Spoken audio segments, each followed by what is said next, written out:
Perjanjian Giyanti adalah perjanjian antara VOC dengan pihak Mataram yang diwakili oleh Pakubuwono III dan Pangeran Mangkubumi sebagai kesepakatan pembagian wilayah Mataram secara resmi yang tidak didatangi oleh Pangeran Sambernyawa atau Raden Mas Said. Perjanjian ini adalah hasil dari Perang Tahta Jawa ketiga pada tahun 1749 sampai 1757. Pada masa Pakubuwono II, adanya pemberontakan Tionghoa melawan Belanda. Setelah itu, Pakubuwono III menggantikan Pakubuwono II didukung oleh Kompeni.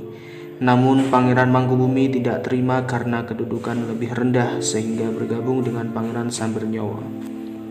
Untuk melakukan pemberontakan kepada pihak Belanda, pemberontakan terus berlanjut. Terjadinya peperangan saudara sendiri yang digerakkan atau dikendarai oleh Belanda.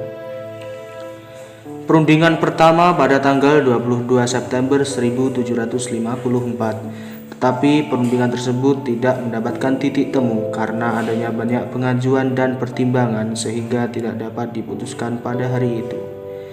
Dilanjutkan hari berikutnya pada tanggal 23 September 1754 mendapatkan titik temu dengan hasil pada tanggal 4 November akhirnya nota perjanjian diserahkan kepada Jenderal VOC oleh Pakubuwono III. Hasil perjanjian tersebut pada intinya adalah pembagian antara Kasunanan Surakarta dan Kesultanan Yogyakarta. Jauh sebelum diadakannya perjanjian Giyanti, awal mula kerajaan Mataram Islam berada di Pleret, Bantul. Namun setelah peperangan antara Trunojoyo dan juga Amangkurat I, akhirnya kerajaan Pleret yang ada di Bantul hancur dan dipindah di daerah Kartasura, Sukoharjo. Perjanjian Giyanti merupakan peristiwa yang menandai pecahnya Mataram Islam. Awal mula kisah perpecahan kerajaan di Jawa ini bermula dari pertikaian antara keluarga yang disebabkan politik adu domba VOC. Konflik saudara tersebut melibatkan susuhunan Pakubuwono II, Pangeran Mangkubumi, dan Raden Mas Said atau yang biasa dikenal Pangeran Sambernyawa. Berdasarkan silsilahnya, Pakubuwono II, raja pendiri dari Kasunanan Surakarta, dan Pangeran Mangkubumi adalah kakak beradik yang merupakan sama-sama putra dari Amangkurat keempat. Sedangkan Raden Mas Said merupakan salah satu cucu Amangkurat keempat, atau lebih tepatnya ia adalah keponakan dari Pakubuwono II dan Pangeran Mangkubumi. Raden Mas Said sendiri meminta haknya sebagai pewaris tahta Mataram yang diduduki oleh pamannya yakni Pakubuwono II. Alasan utamanya ialah bahwa ayah Raden Mas Said, Pangeran Arya Mangkunegara, merupakan putra sulung dari Amangkurat IV. Oleh karena itu, Arya Mangkunegara lah yang seharusnya menjadi Raja Mataram meneruskan Amangkurat keempat. Namun, karena Arya Mangkunegara sering menentang kebijakan VOC, akhirnya berimbas harus diasingkan ke Sri Lanka hingga meninggal dunia. VOC pun menaikkan tahta putra Amangkurat IV lainnya yakni Pangeran Prabu Yuyasa sebagai penguasa Mataram selanjutnya dan bergelar Pakubuwono II. Ketika Pakubuwono II memangku tampuk kepemimpinan Mataram Islam, ia memindahkan ibu kota kerajaan tersebut dari Kartasura ke Surakarta pada 17 Februari 1745. Perpindahan tersebut terjadi setelah Keraton Kartasura hancur akibat adanya pemberontakan yang dipimpin oleh Mas Garendi atau Sunan Kuning pada 1742 dan mengakibatkan istana Mataram Islam di Kartasura rusak. Hal ini semakin memperkuat Raden Mas Said ingin merebut tahta Mataram Islam dari pamannya Pakubuwono II karena memiliki tujuan yang sama. Akhirnya Raden Mas Said bekerja sama dengan Pangeran Mangkubumi untuk merebut tahta Mataram Islam dari Pakubuwono II yang dibantu oleh VOC. Pada 20 Desember 1749 Pakubuwono II wafat. Kekosongan pemerintahan ini kemudian dimanfaatkan oleh Pangeran Mangkubumi untuk mengangkat dirinya sebagai Raja baru Mataram Islam.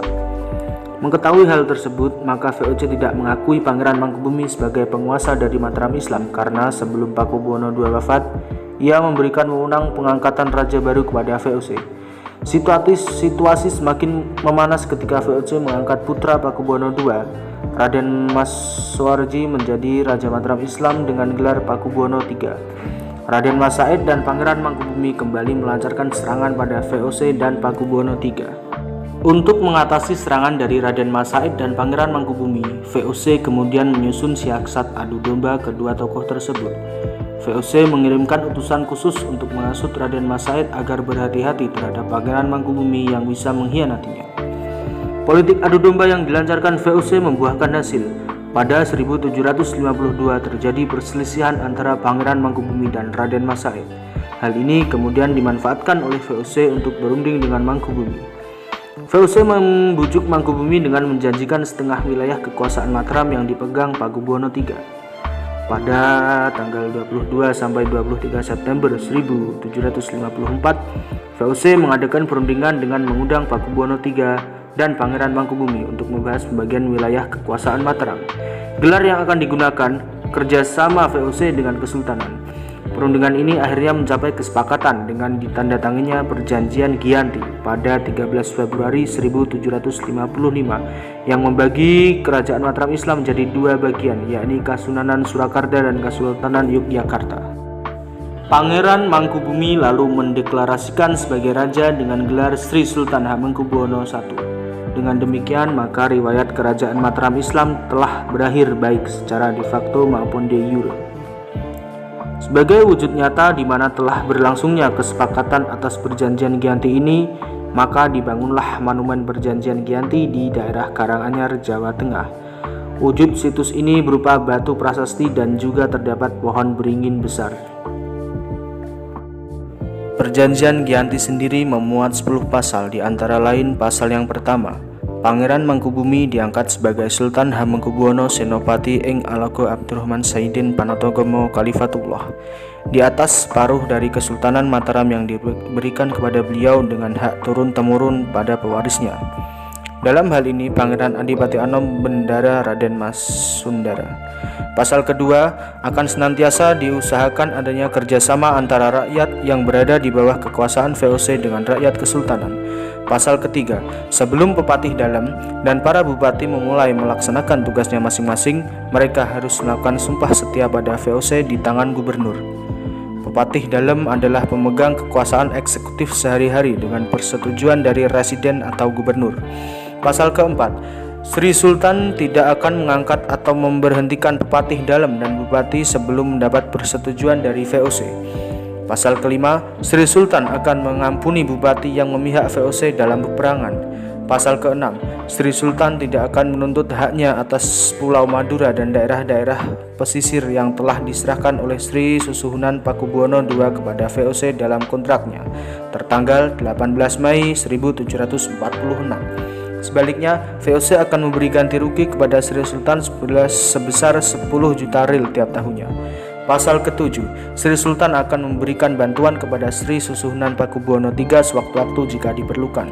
Pasal ke-8, Sri Sultan berjanji akan menjual bahan-bahan makanan dengan harga tertentu kepada VOC.